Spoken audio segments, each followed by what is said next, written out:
Sholli sholatan kamilatan wa sallim salaman taman ala sayyidina Muhammadin alladhi tanhallu bihil uqadu wa tanfariju bihil qurabu bihil hawaiju wa tunalu bihir raghaibu wa husnul khawatimi wa yustasqal ghamamu biwajhil karimi wa ala alihi wa sahbihi fi kulli lamhatin wa nafasin bi'adadi kulli ma'lumin lah. Sholli sholatan kamilatan wa sallim salaman taman ala sayyidina Muhammadin alladhi tanhalu bihil uqadu wa tanfariju bihil qurabu wa tuqada bihil hawaiju wa tunalu bihil raghaibu wa husnul khawatimi wa yustasqal ghamamu biwajhil karimi wa ala alihi wa sahbihi fi kulli lamhatin wa nafasin bi'adadi kulli ma'lumin lah. Allahumma sholli sholatan kamilatan wa sallim salaman taman ala sayyidina Muhammadin alladhi tanhallu bihil uqadu wa tanfariju bihil qurabu wa tuqada bihil hawaiju wa tunalu bihir raghaibu wa husnul khawatimi wa yustasqal ghamamu biwajhil karimi wa ala alihi wa sahbihi fi kulli lamhatin wa nafasin bi'adadi kulli ma'lumin lah.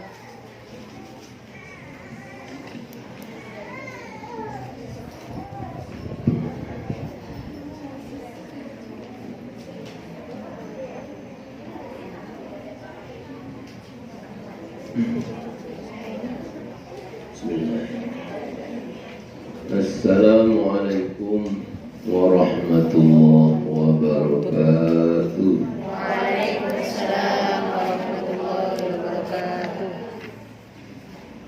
Alhamdulillah alladzi bi ni'matihi tatimmus shalihat wa bi dzikrihi tatanazzalur rahmat. Wassalatu wassalamu ala sayyidina Muhammadin sayyidi sadat wa khairil kainat wa ala alihi wa sahbihi ma damatil ardu was samawati. Amma ba'd. Alhamdulillah Kita bersyukur kehadirat Allah Subhanahu wa Ta'ala yang telah memberikan berbagai macam nikmat kepada kita, utamanya nikmat iman, Islam, dan kesehatan badan yang mudah-mudahan senantiasa diberikan oleh Allah pada kita sampai akhir hayat kita. Amin. Dan juga nikmat pada pagi hari ini, alhamdulillah kita dikumpulkan oleh Allah di tempat yang insyaallah penuh barakah ini. Amin. Mudah-mudahan sebagaimana Allah mengumpulkan kita di tempat yang mulia ini, juga mudah-mudahan Allah mengumpulkan kita bersama di akhirat nanti. Amin, ya bersama Allah. junjungan kita besar Muhammad SAW, Amin. bersama keluarga dan anak-anak turun kita semua. Amin ya rabbal alamin. Para santri yang saya muliakan dan yang dimuliakan oleh Allah, sebagaimana yang telah sama-sama kita ketahui bahwa semua manusia di dunia ini diciptakan oleh Allah, tujuan utamanya hanyalah untuk beribadah kepadanya. Allah berfirman dalam Al-Quran surat Al-Dariyat ayat 56, "Wa ma khalaqtul jinna wal insa illa liya'budun." Surat Al-Dariyat ayat 56, yang artinya, dan aku Allah ya, aku tidak menciptakan jin dan manusia kecuali untuk beribadah kepadaku.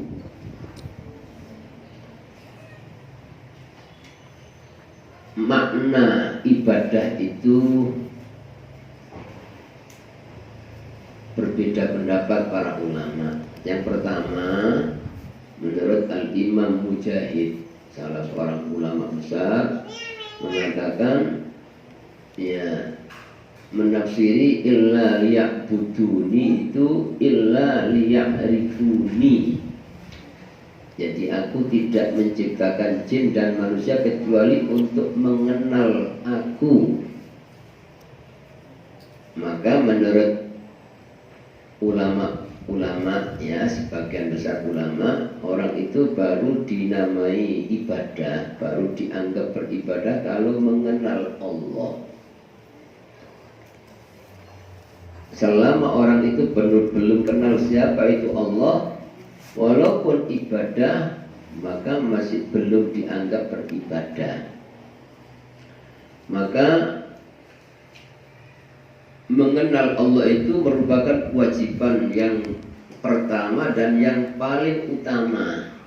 Jadi manusia pertama itu berkewajiban mengenal Allah. Makanya dalam salah satu kitab yang terkenal, kitab Zubat namanya ya, yang dikarang oleh Al-Imam Muhammad Ibn Ruslan, beliau mengatakan awal wajibin alal insani ma'rifatul ilahi bistiqoni.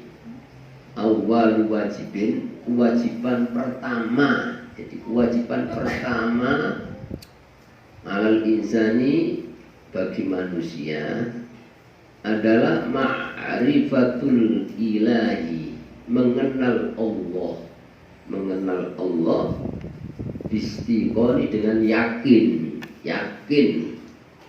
Mengenal Allah dengan yakin. Jadi menurut Al-Imam Muhammad Ibn Ruslan ini, selama orang itu belum mengenal Allah masih kena dosa. Karena kewajiban pertama sebelum kita belajar ilmu apapun, itu kewajiban pertama mengenal Allah.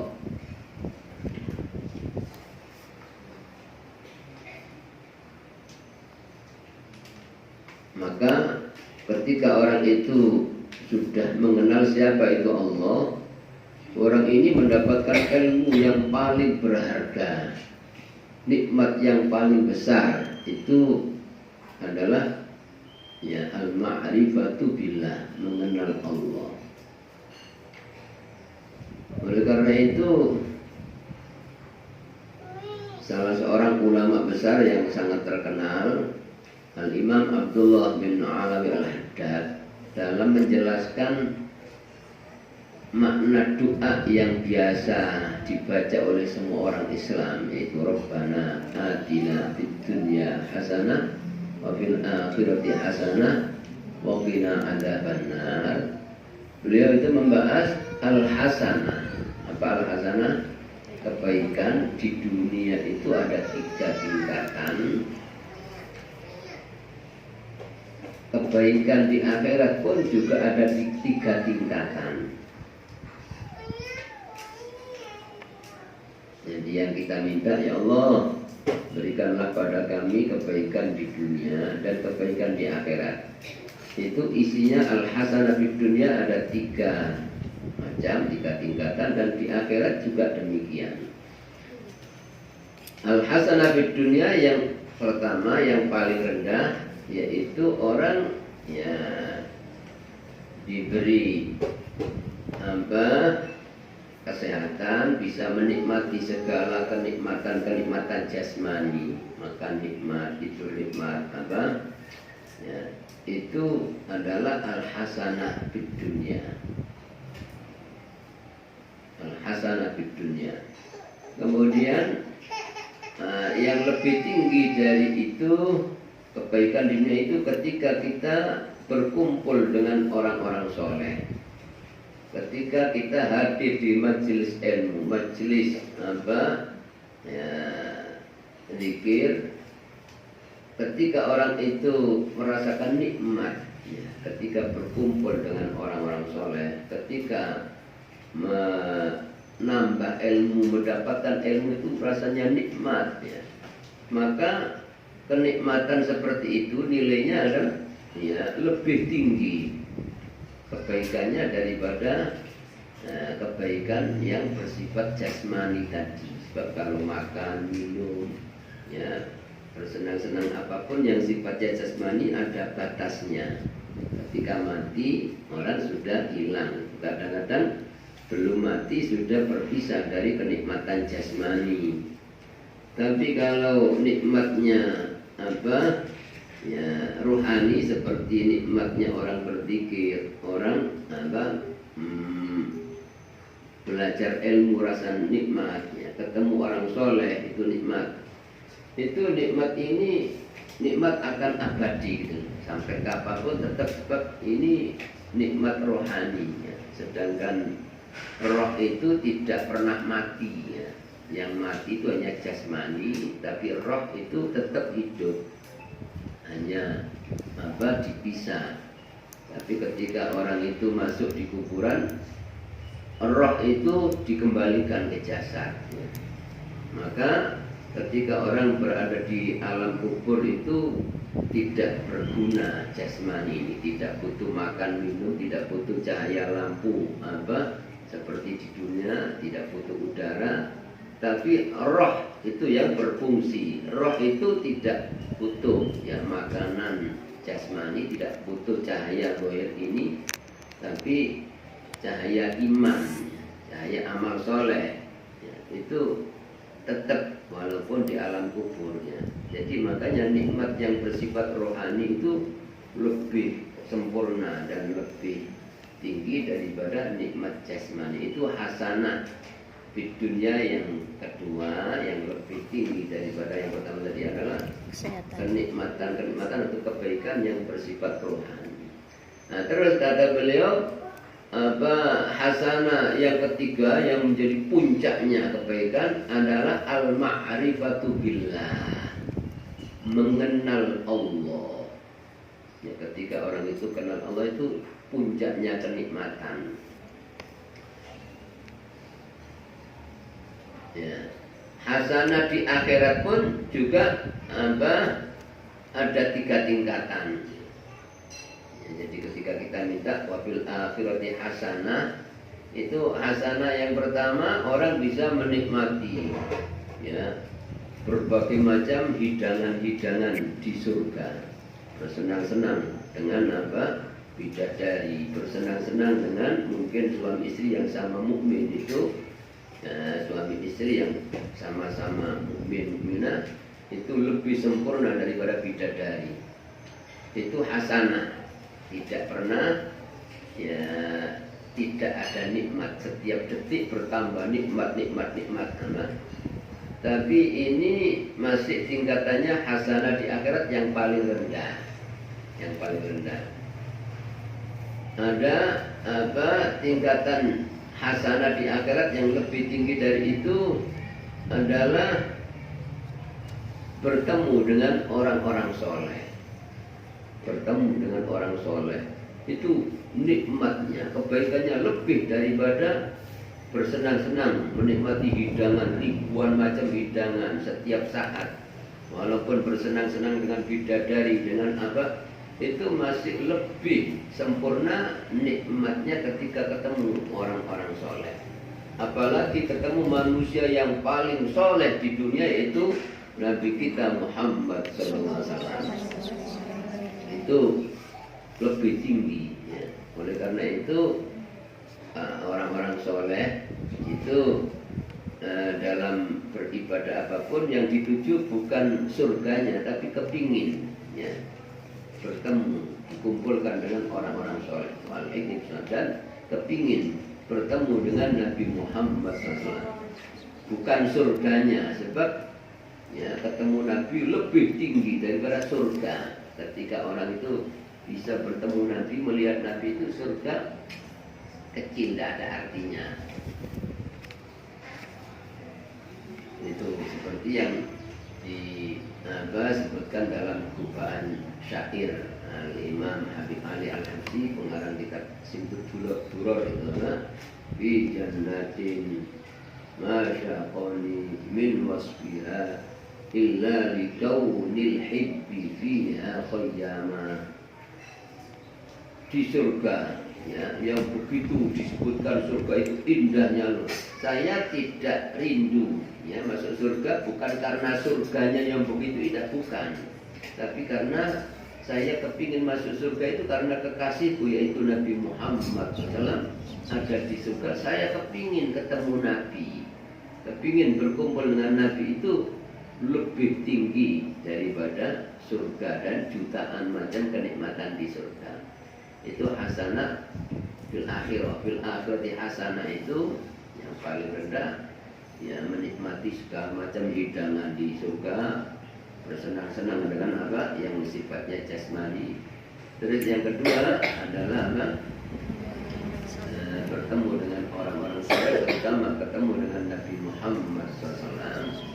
Terus yang ketiga adalah ya, melihat Allah. Melihat Allah itu puncaknya kenikmatan, ya kan? Nah, kembali orang itu nanti akan bisa melihat Allah itu bertingkat-tingkat, tergantung kualitas mengenalnya kepada Allah. Semakin sempurna mengenal Allah, semakin jadi ada orang yang bisa mendapatkan kesempatan melihat Allah, memandang Allah yang merupakan puncak kenikmatan. Ada yang seminggu sekali, ada yang seminggu 2 kali, ada yang setiap hari 2 kali, ada yang setiap saat tidak pernah tidak melihat Allah, hanya tetap berada dalam puncak kenikmatan. Yaitu siapa itu? Yaitu orang-orang yang di dunia mengenal Allah itu, jadi mendapatkan nikmat yang paling tinggi di surga. Bagaimana kita supaya mengenal Allah? Ya, Allah sendiri berfirman dalam Al-Quran. Pertama, Allah berfirman dalam Al-Quran surat Al-Baqarah ayat 186. Surat Al-Baqarah ayat 186. Allah berfirman, وَإِذَا سَأَلَكَ عِبَادِي عَنِّي فَإِنِّي قَرِيبٌ. Jadi untuk mengenal Allah kita harus tahu ya, bahwa Allah itu qarib. Kata Allah, apabila bertanya kepada engkau Muhammad, hamba-hambaku, فَإِنِّي qarib, maka katakan sesungguhnya aku adalah apa? Dekat. Tapi makna dekat ini bukan dekat tempat. Tidak seperti makhluk dekat ini jauh, tidak. Allah tidak butuh tempat. Sebelum ada tempat Allah sudah ada. Tidak butuh tempat. Jadi sebelum ada langit, bumi dan seluruh isinya, Allah sudah ada. Justru tempat itu yang butuh Allah, yang diciptakan Allah. Allah dekat itu kepada seluruh makhluk, dimanapun tidak ada istilah jauh. Jadi bukan seperti makhluk, kalau dekat sama sini, jauh dari sana, bukan. Tidak berlaku bagi Allah. Tidak ada bedanya orang di negeri manapun, bahkan di langit maupun di bumi, tetap Allah dekat pada seluruh makhluk. Tidak ada bedanya antara ketika Nabi kita Muhammad SAW Isra Mi'raj ke langit 7 sampai ke Sidrat Mustawa, dengan ketika Nabi Yunus ditelan oleh ikan, dibawa ke dasar laut, tetap Allah dekat. Maksudnya dekat itu Allah melihat, Allah tahu, Allah mendengar. Jadi dimanapun makhluk seluruh dunia ini, apakah itu manusianya, malaikatnya, hewannya, ya, dimanapun berada dekat. Artinya Allah lihat satu persatu, ya. Allah ketahui, Allah mendengar. Ketika orang itu punya perasaan, ya, dimanapun kita ada Allah yang melihat kita, ada Allah yang mengetahui gerak-gerik kita. Jangankan gerakan zahir, ya, pandangan mata kita, ucapan lisan kita, atau gerakan tangan kaki. Sedangkan gerakan hati Allah tahu. Satu persatu manusia, orang ini hatinya mikir apa, ingat apa, Allah tahu satu persatu. Suara hati, ya, yang manusia paling dekat sama kita tidak tahu, tapi Allah tahu. Itu maknanya qorib, ya. Ketika orang itu merasa ada Allah, saya dilihat oleh Allah, ya. Suara hati pun didengar oleh Allah. Ketika orang itu seperti itu, ya, perasaannya, maka orang ini tidak pernah jauh dari Allah, dan orang ini dianggap ibadah. Walaupun orang ini mungkin di tengah-tengah pasar, ya, sedang bisnis, tapi ada Allah melihat saya, sehingga tidak berani saya bohong, tidak berani saya mengurangi timbangan, tidak berani saya masuk barang, karena ada Allah. Tidak berani saya melihat maksiat, karena Allah melihat saya. Walaupun orang ini di tengah pasar, walaupun sedang bermuamalah, berhubungan ekonomi dengan orang, tapi hatinya ada Allah, tak sampai bohong, karena merasa saya dilihat Allah. Ya. Orang yang demikian ini kelihatannya seperti ngurusi, ya, dunia, tapi hakikatnya ibadah, karena, ya, kenal Allah. Tapi walaupun orang itu di Mekah, ya, walaupun di depan Ka'bah, tapi melakukan ya, dia udah ada orang tahu aja, terus dia melakukan maksiat, ya, melihat maksiat karena Allah, ya, karena tidak ada orang tahu, atau melakukan karena manusia, hanya kebikin pamer, ya, orang demikian ini walaupun di depan Ka'bah itu jauh dari Allah dan tidak dinamakan ibadah, karena masih belum kenal Allah. Selama orang itu ibadah hanya karena manusia, lihat orang, kalau tidak ada orang tidak baik, kalau ada orang serba baik. Begitu itu orang tidak dinamakan kenal, tidak kenal Allah. Dan walaupun ibadah apapun, bahkan haji, umroh, tawaf, ya, bahkan mencium hajar aswad, tapi hanya karena manusia. Jadi begitu itu orang tidak kenal Allah dan tidak dinamakan ibadah dan jauh dari Allah. Jadi ini maknanya ya, ibadah itu baru kalau orang itu mengenal Allah, dan Allah itu dekat. Maksudnya dekat, tidak pernah tidak melihat kita, tidak pernah tidak ngawasi kita. Dimanapun kita berada, dalam kondisi apapun, Allah selalu dekat. Satu detik pun kita ya, tidak pernah tidak dilihat, tidak dipandang, tidak diawasi oleh Allah. Itu ketika itu ada pada seorang, orang ini pasti jadi orang yang mulia, walaupun mungkin orang itu bodoh ya, walaupun mungkin orang itu jelek, melarat, tidak ada yang nganggep. Jangankan orang lain, keluarganya tidak nganggep karena bodoh, tapi di hatinya ada Allah. Tidak berani, saya takut ada Allah melihat saya. Begitu, itu namanya orang kenal Allah.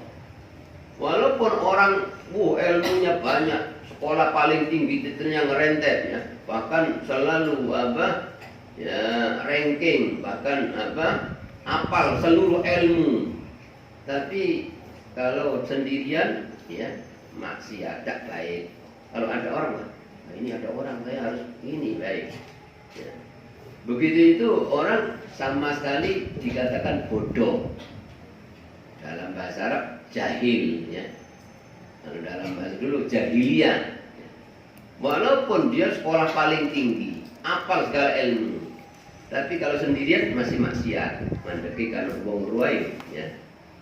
Begitu itu orang sama sekali tidak kenal Allah dan sama sekali tidak dianggap berilmu.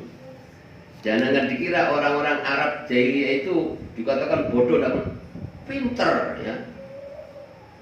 Jadi apalagi bahasa Arab itu wah ya, setiap ngomong itu indah. Makanya Al-Quran memberikan mukjizat kepada Nabi itu. Al-Quran berasal itu untuk mengalahkan mereka. Pinter, cuma kenapa dinamakan jahil? Tidak kenal Allah ya. Begitu. Jadi supaya orang itu dikatakan alim yang itu ketika orang mengenal Allah, pantas dikatakan alim, walaupun orang ini tidak bisa baca kitab, walaupun tidak pernah sekolah, tapi di mana ada Allah ya. Dan orang ini pantas mulia dan dimuliakan oleh Allah, dimuliakan oleh para malaikat, mulia dunia, mulia di akhirat ketika sudah ada pengenalan kepada Allah. Makanya di zaman Sayyidina Umar bin Khattab radhiyallahu an, beliau itu sering ya berjalan kemana-mana itu untuk melihat ketika beliau menjabat sebagai khalifah atau amir mu'minin atau presiden, kalau itu selalu keliling melihat kondisi masyarakat. Termasuk suatu ketika melihat ada seorang ya budak pengembala kambing, banyak kambingnya. Akhirnya ketika melihat itu ya, dites, wah kok banyak kambing kamu ya. Saya kepingin beli satu aja, katanya dia muda ya. Waduh maaf ya, saya tidak ikut punya, saya ini budak, saya ini. Loh kan tuanmu kan tidak tahu ya, kambing sekian banyak, masa tahu ya, satu saja saya beli ya bang. Kalaupun tahu nanti bilang aja dimakan serigala gitu aja kan beres ya. Terus kata, loh kalau begitu di mana Allah? Orang budak ini, kalau begitu di mana Allah? Wah langsung masuk itu sama Sayyidina Umar, hebat orang ini, walaupun dia ini zahirnya budak jelek tapi orang ini patut dimuliakan dan pasti dimuliakan Allah dan dimuliakan oleh para malaikat. Akhirnya dengan itu langsung dia mengatakan wahai anak muda, mana rumah tuanmu? Akhirnya ditunjukkan ke arah sana, terus itu ada namanya ini. Akhirnya didatangi tuannya itu, sampean benar punya budak ya, muda ini ya. Oh iya betul. Terus punya kambing berapa jumlahnya? Sekian ribu kambing. Akhirnya kata Sayyidina Umar, budak sampean itu saya beli ya. Saya beli, berapa harganya? Ya, tidak apa? Terus kambingnya semua berapa dibeli? Ya. Setelah dibayar, apa?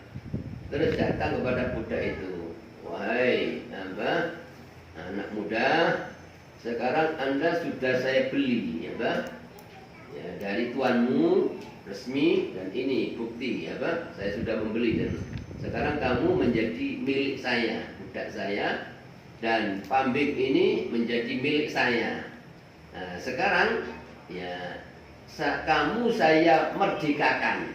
Sejak sekarang kamu jadi orang merdeka dan semua kambing ini tak kasihkan sama kamu. Karena kamu mengatakan kalau begitu di mana Allah?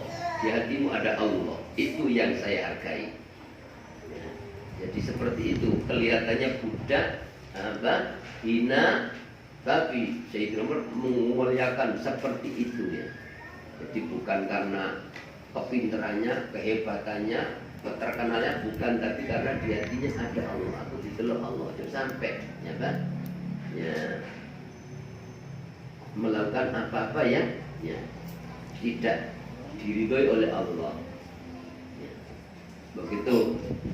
Apa? Sayyidina Umar pernah berjalan pas malam hari ya, melewati rumah jelek, terus kedengaran suara dari apa? Ya, ibu tua ya. Nah, susune campuran banyu nak. Ya. Batine cek akeh. Itu pas Sayyidina Umar lewat itu dengar itu. Kata terus anaknya itu anak perempuan, "Duh Bu, mau tenang sal Bu. Niku kalian Sayyidina Umar." Wah, Sayyidina Umar ketika menjabat benar-benar wah, benar-benar tegas. Jangan sampai ada orang ya tidak jujur melanggar itu ditulis di apa? Ya, ditindak dengan sekeras-kerasnya. Jadi putrinya mengatakan tidak boleh Bu, kita ini menipu, itu tidak boleh sama Amirul Mukminin presiden. Kata ibunya, Luna masuk ruana ya, Khalifah Umar masuk ruana. Kata putrinya ini, Bu, ya betul Bu, Sayyidina Umar tidak tahu, tapi Tuhannya Umar yaitu Allah kan dengar, Bu tahu Bu. Sayyidina Umar tidak tahu, tapi Allah Tuhannya Sayyidina Umar tahu. Akhirnya Sayyidina Umar dengar itu, aku hebat anak ini, hebat ini. Ya tidak lihat apa rumahnya jelek, anaknya, tapi lihat anak ini berarti di hatinya ada Allah. Maka langsung Sayyidina Umar mengetuk pintu apa? Ya, setelah dibukakan, Bu siapa anak ini? Ini anak kula. Akhirnya apa? Betul Bu, ucapan anak sampean ini apa? Sampean harus apa? Menghargai ucapan anak sampean ini. Walhasil setelah itu apa? Sayyidina Umar pulang mengumpulkan putra-putranya, Setelah kumpul semua putra banyak putra. Akhirnya, wahai anak-anakku semua, siapa di antara kalian yang mau saya nikahkan dengan apa? Anak perempuan yang istimewa, ya. Anaknya tukang apa? Jual susu apa? Rumahnya itu ya.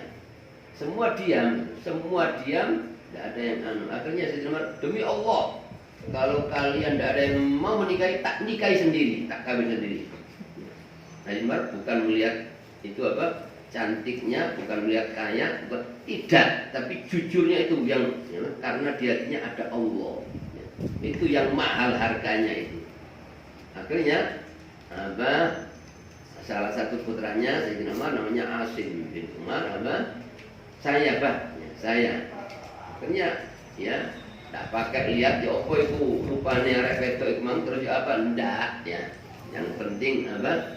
Kata abahnya ini orang istimewa karena apa? Takut itu yang dipilih. Sayyidina Umar juga begitu, walaupun presiden ndak lihat. Waduh ndak layak saya presiden masa besanan karo ndak ada itu. Tapi apa? Ya. Anak jujurnya anak ini karena kenal Allah ya. Allah dimanapun orang tetap dilihat oleh Allah. Itu yang dihargai. Maka dikawinkan ya. Setelah kawin, Allah apa? Punya anak perempuan ya. Terus apa? Dikawin oleh Aziz namanya apa? Ya, Maka terus punya anak laki-laki, cucunya berarti apa? Namanya Umar bin Abdul Aziz ya. Itu menjadi khalifah paling adil, paling jujur di dunia, terkenal itu karena ya apa? Ya, cicit daripada Sayyidina Umar yang ya, ibunya seperti cucunya, terus otomatis putranya apa? Sayyidina Umar ya seperti itu ya. Jadi itu yang mahal harganya, bukan apa penampilan gue ganteng, gagah, cantik, kaya, sama sekali tidak. Tapi yang menjadikan orang itu mulia dan dimuliakan Allah karena di hatinya ada Allah, mengenal Allah. Ada kisah di zaman Imam Malik bin Dinar, itu beliau melihat ada seorang laki-laki megang api itu tidak panas. Jadi tukang pandai besi, tapi api itu dipegang seperti apa? Ya, Nabi Dawud apa? Tidak hanya tahu Nabi Dawud tidak pakai api, itu api tapi dipegang apa? Tidak panas. Akhirnya apa? Imam Malik bin Dinar tanya, Pak, sampai ngamal nopo? Gak ada amal nopo? Apa? Kok sampai nyekel geni kok gak panas? Boten kula mboten ngamal, mboten ada wiridan. Saestu mboten percaya kula teman. Saestu mboten kula. Lho kok saged ngoten? Wonten critane. Apa napa? Kula niki wong nakal piye? Nakal ya. Kaya nakal. Terus suatu ketika ada perempuan janda datang minta bantuan karena anaknya terlantar, nangis kelaparan, minta bantuan sama saya. Saya karena waktu itu apa? Orang nakal, tidak mau membantu gitu saja. Saya mau bantu sampean, tapi sampean harus mau, ya.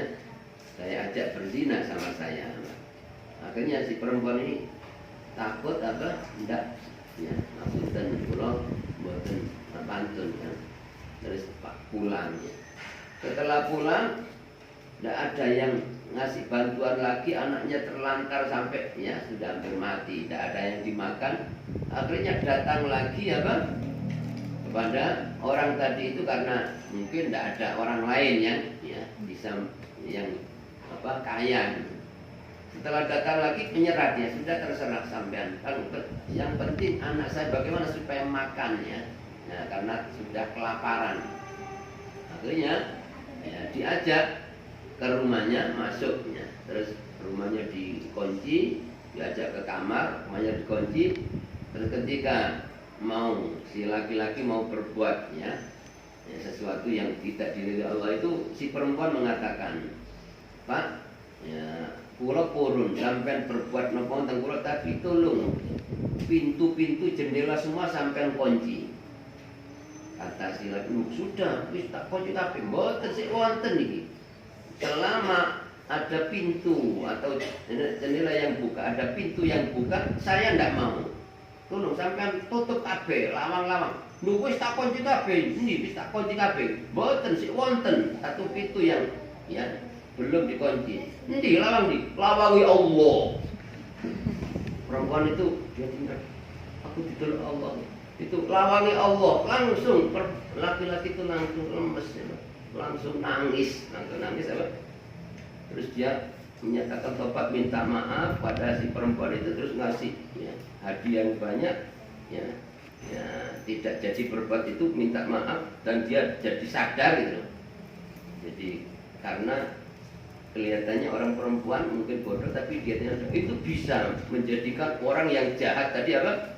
Bisa luluh hatinya, bisa apa?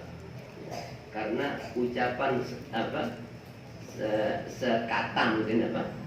Itu pintu Allah itu langsung masuk di hati, langsung dia nangis, langsung lemes apa? Terus dia tobat, mau maaf, terus si laki-laki itu ya hanya minta satu, setelah ngasih bantuan, tolong aku sampai dungakno, siji lagi sampai dungakno. Akhirnya perempuan itu mengatakan, ya Allah, selamatkanlah orang laki-laki ini dari api dunia dan api akhirat, ya Allah. Dungane nek ngono tok. Mungkin bahasa Jawa mungkin ya. Pak pakai bawa fase tidak. Ya Allah, selamatkanlah orang ini dari api dunia dan api akhirat. Sejak itu saya pulang pegang api tidak panas. Itu berarti dungane iku mah mustajab. Jadi mustajab itu apa? Oleh fase, dungane panjang mah bukan, tapi karena di hatinya ada Allah. Seperti itu. Maka orang yang begini ini apapun keadaannya mulia. Ya, orang yang pasti dimuliakan, diagungkan oleh Allah. Apapun keadaan orang yang semacam itu dinilai ibadah oleh Allah. Tapi kalau orang itu masih belum mengenal Allah, nah, artinya ada dimanapun dia seolah-olah ya kalau sendirian tidak baik, tidak ada orang tahu aja. Ya. Tapi kalau di hadapan orang baik, ya. Ya. Begitu itu, ya. Walaupun dia ibadah, banyak ibadah, walaupun paling alimnya orang, sama sekali masih belum dikatakan berilmu, sama sekali tidak ada harganya, insya Allah. Sama sekali belum diakui sebagai hamba Allah, tapi hambanya manusia, bukan? Ya. Belum Allahu Akbar. Ya. Jadi setiap dia sholat Allahu Akbar, bohong. Allahu Akbar apa? Kalau kamu sendirian, ya melakukan ini, ya. Tapi kalau di hadapan orang baik, ya, mandeki kalau sopo-sopo tak ngini. Tapi kalau Allah, iki, orang aku butuh kawannya, aku kata uang iki. Berarti begitu itu bukan Allahu Akbar, tapi manusia akbar. Setiap sholat goro awakmu, berarti goro. Dirian apa? Api lagi ngarepi wong, diapi-api no, berarti manusia lebih mulia daripada Allah. Ya. Seperti itu. Kenapa Al-Imam Muhammad Ibnu Sa'ad dalam kitabnya Zubat, awal wajibin al-insani ma'rifatul ilahi bistiqoni. Kewajiban pertama mengenal Allah. Sebelum kenal mempelajari ilmu apapun harus kenal Allah dulu. Dan selama orang itu mengenal Allah, walaupun dia paling bodoh, dianggap paling alimnya orangnya. Walaupun dia paling hina, tidak ada yang anggap orang ini pantas dimuliakan oleh Allah, diagungkan oleh Allah. Mulia dunia, mulia di akhiratnya. Jadi makanya Nabi kita Muhammad SAW itu ya, dalam beberapa hadis sering mengatakan ada orang di dunia ini sama sekali tidak dianggap ya oleh orang. Tidak ada yang menganggap, selalu diejek, tapi ya besok jadi raja di akhirat. Jadi raja. Salah satu yang disebutkan Nabi artinya panjang, Uwais Al-Qarani. Uwais Al-Qarani itu ya tidak ada yang menganggap jadi budak jelek, ya, tapi Nabi ya dikasih tahu oleh orang ini orang mulia. Sampai Nabi pesan sama ya, Sayyidina Umar sama Sayyidina Ali suruh cari orang yang namanya Uwais Al-Qarani dari Yaman ya. Orangnya di daerah Qoron, Yaman. Terus nanti kalau ketemu buka bajunya, di sini ada tanda seperti satu logam ini bekas cacar. Dulu kena penyakit cacar, dia minta supaya disisakan ini supaya selalu ingat saya pernah, supaya selalu bersyukur Akhirnya kalau ketemu sampaikan salam saya ya. Jadi Uwais Al-Qarani ini menangi zaman Nabi, tapi tidak pernah sempat datang kepada Nabi, bukan sahabatnya, tapi tabiin. Karena beliau bakti sama orang tua, sama ibu, tidak berani meninggalkan ibu. Dan beliau benar-benar di hatinya ada Allah. Jadi walaupun ibadah sendiri khusyuk ya, jadi ibadah tidak ada orang yang tahu, tapi beliau ya, benar-benar khusyuk karena merasa selalu dilihat oleh Allah. Maka setiap musim haji Sayyidina Umar mencari, tanya kepada jamaah haji pas wukuf itu. Ada jamaah dari Yaman ya, seperti tolong ada jamaah dari kampung Qoron ya. Kalau berdiri ada yang tahu orang yang namanya Uwais Al-Qarani? Tidak ada yang tahu. Sampai tahun kedua, sampai tahun ke-10 baru tanya, ada orang yang ya, berdiri.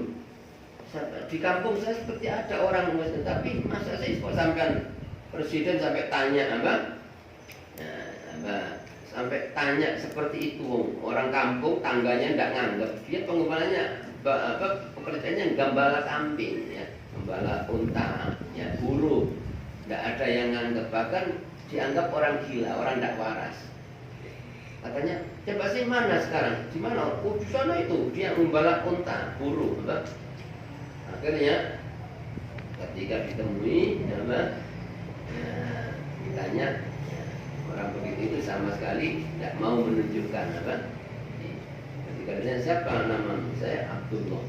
Semua kita Abdullah, Allah. Nama yang dinamakan oleh ibumu. Baru dia mengatakan nama Uwais. Ya.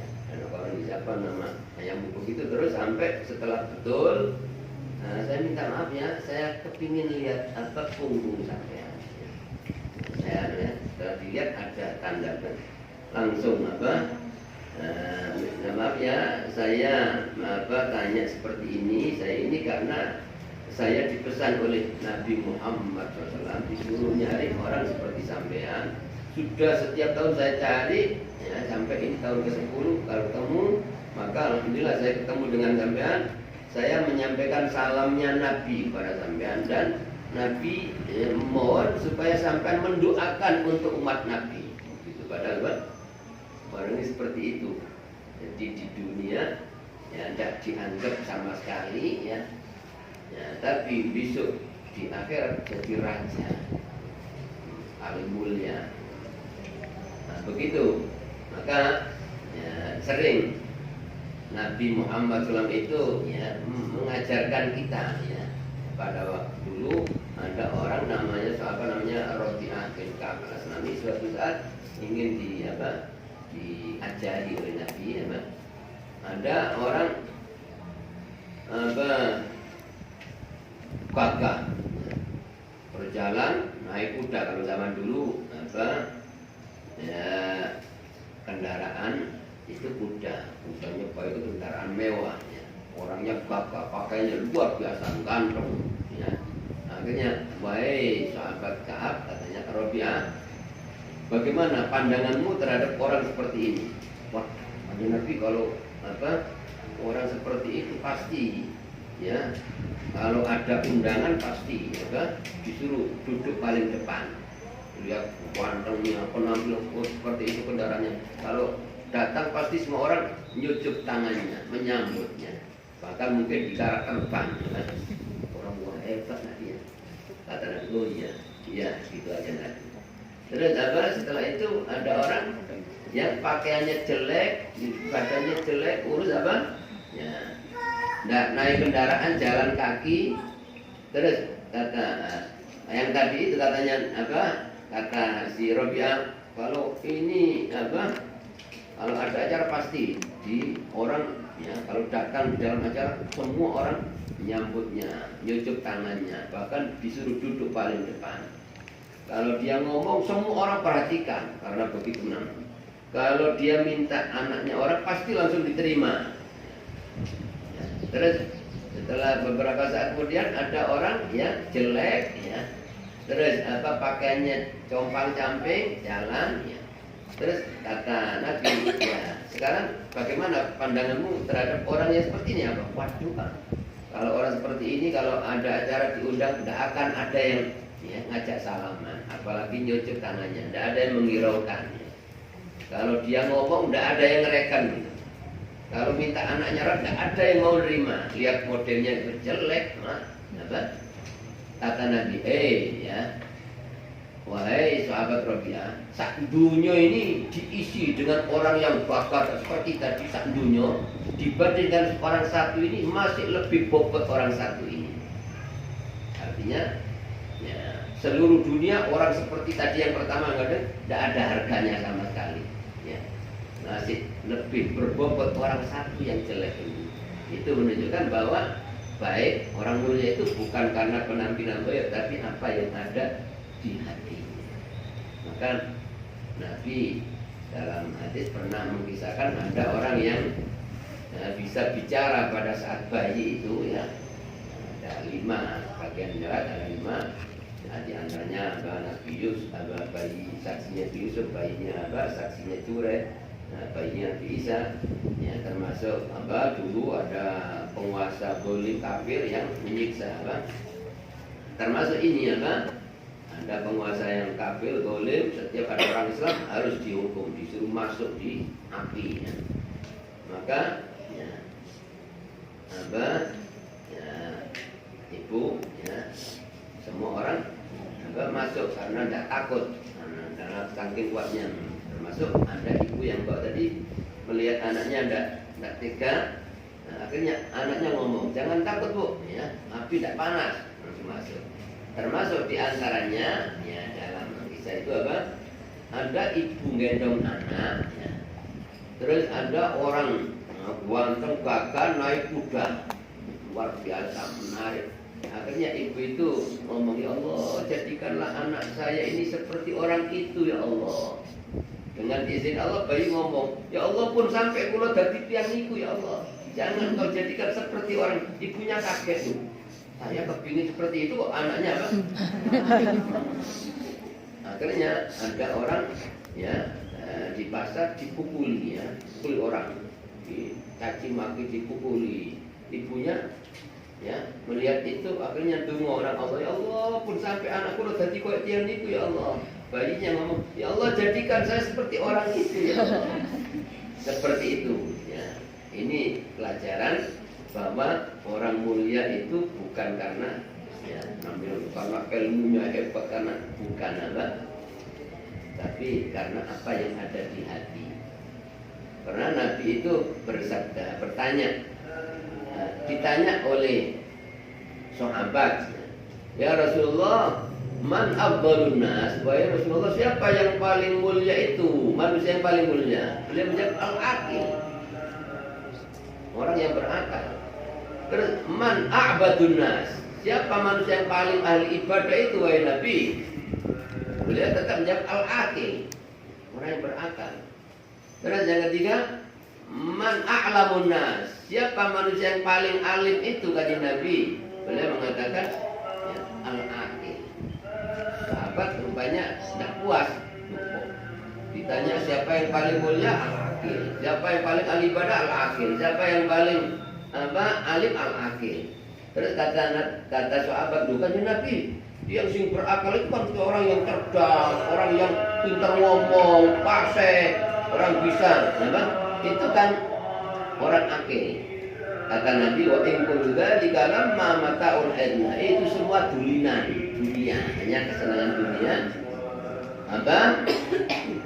Wal akhiratu 'inda rabbil muttaqin, ya.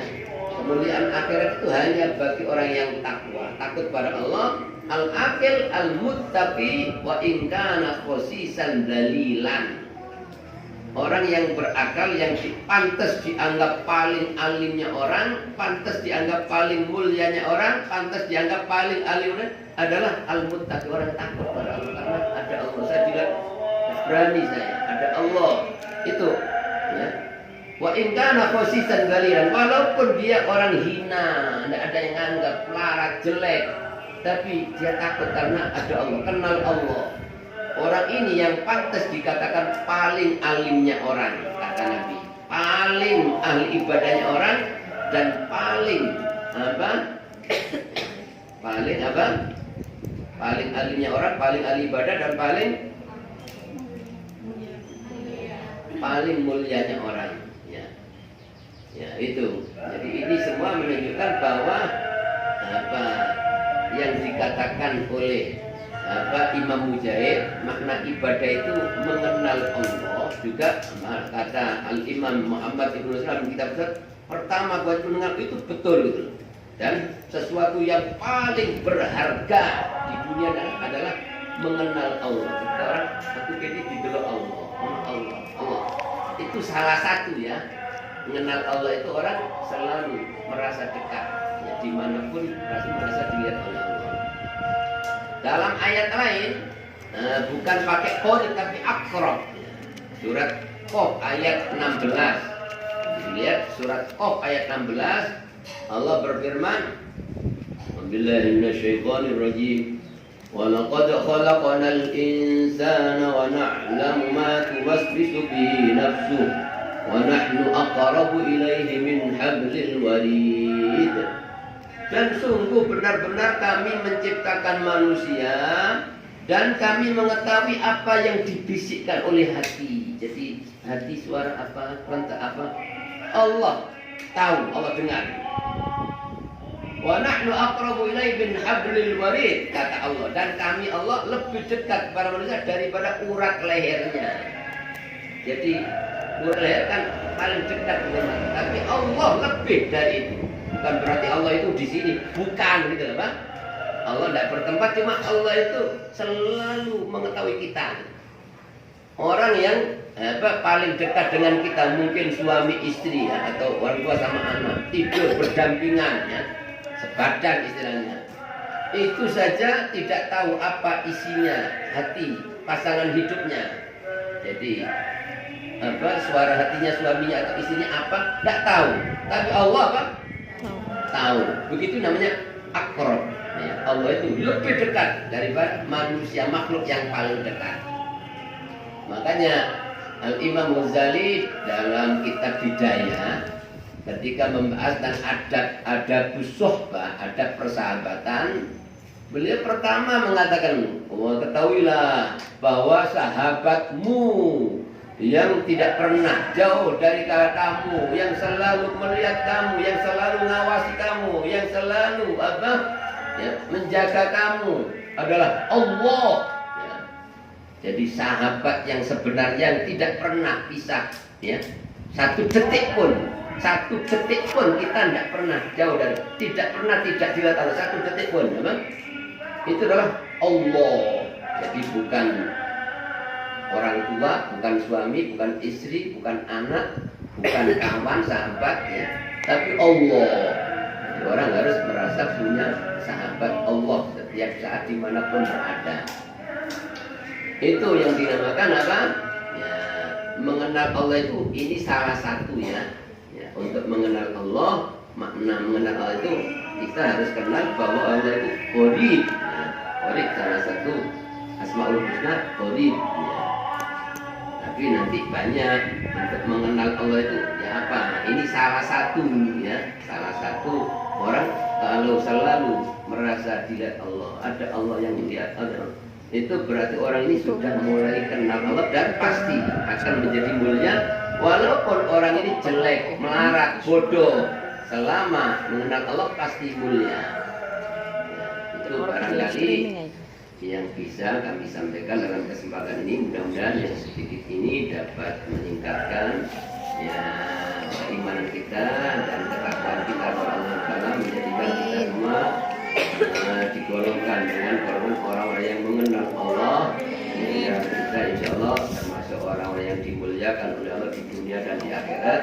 Juga mudah-mudahan seluruh keluarga dan anak-anak kita juga dijadikan orang-orang yang kenal kepada Allah Taala, orang yang selalu takut kepada Allah. Mudah-mudahan kita masih diberikan tambahan umur yang barokah. Amin. Kesehatan lahir dan batin. Amin. Dijadikan orang yang selalu istiqomah sampai akhirat kita mendapatkan husnul khotimah. Amin. Ya rabbal alamin.